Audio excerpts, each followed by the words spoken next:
Sayın Atatan YouTube kanalımızın izleyenleri, Türkmenistan gündemi haber bültenimize hoş geldiniz. Bültenimizdeki haber başlıkları: Hindistan, Türkmenistan'dan doğal gaz almakla ilgilendiğini açıkladı. Türkmenistan ve Japonya 27 Mart'ta iş forumu düzenleyecek. Son haberimiz: Türkmen girişimciler ürünlerini Aşkabat'taki fuarda sergiledi. İlk haberimiz: Hindistan, Türkmenistan'dan doğal gaz almakla ilgilendiğini açıkladı. Hindistan, TAPI yani Türkmenistan, Afganistan, Pakistan, Hindistan projesinin uygulanmasına ve Türkmen akıllı şehri Arkadağ'ın geliştirilmesine aktif olarak ilgi göstermekte.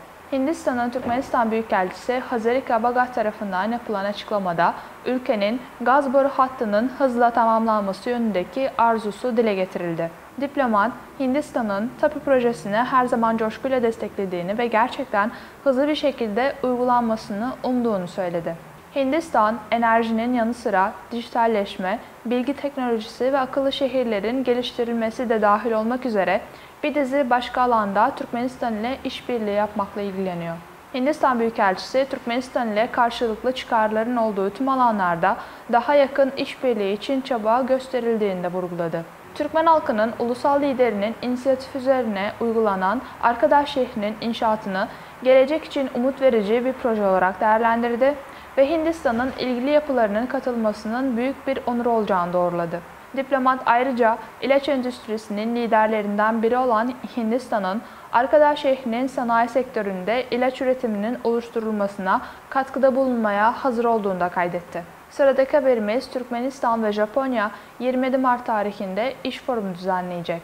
Türkmenistan Bakanlar Kurulu Başkan Yardımcısı Batır Atayev, çevrimiçi hükümet toplantısında Devlet Başkanı Serdar Berdimuhamedov'a küçük ve orta ölçekli işletmelerin temsilcilerinin katılımıyla Japonya ile ortak iş forumunun hazırlanmasına yönelik devam eden çalışmalar hakkında bilgi verdi. Etkinlik bu yılın 27 Mart tarihinde Tokyo'da gerçekleştirilecek. Bakanlar Kurulu Başkan Yardımcısı yaklaşan iş forumuna ilişkin taslak çalışma programını değerlendirmek üzere Devlet Başkanı'na sundu. Atayev, etkinlik kapsamında Japonya'ya düzenlenecek olan Expo 2025 Dünya Fuarı'nda Türkmenistan ulusal standının oluşturulmasına yönelik devam eden çalışmaların sunumunun yapılacağını kaydetti. Ayrıca Bakanlar Kurulu Başkan Yardımcısı forumda yatırım, sanayi, ulaştırma ve lojistik ile özel sektör alanlarında ikili işbirliğinin geliştirilmesine yönelik fırsatların değerlendirileceğini de kaydetti. Son haberimiz: Türkmen girişimciler ürünlerini Aşkabat'taki fuarda sergiledi. Aşkabat'ta bulunan Türkmenistan Ticaret ve Sanayi Odası'nın fuar merkezinde Sanayiciler ve Girişimciler Birliği'nin kuruluşunun 16. yıl dönümüne adanan bir sergi ve konferans açıldı. Şu anda bağımsız devletler topluluğu ülkelerine, Avrupa Birliği'ne, Asya'ya ve Afrika'ya çok çeşitli Türkmen ürünleri ihraç edilmekte. Şunu da belirtmek gerekir ki şu anda Türkmenistan'da girişimcilik, vatandaşlara bolluk, refah ve konforlu bir yaşam sağlayan güçlü bir itici güce dönüştü.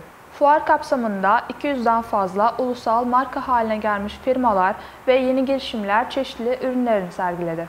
Sayın Atatan YouTube kanalımızın izleyenleri, Türkmenistan ile ilgili Türkçe haberlerimizi atatanturkmenistan.com haber sitemizden takip edebilirsiniz.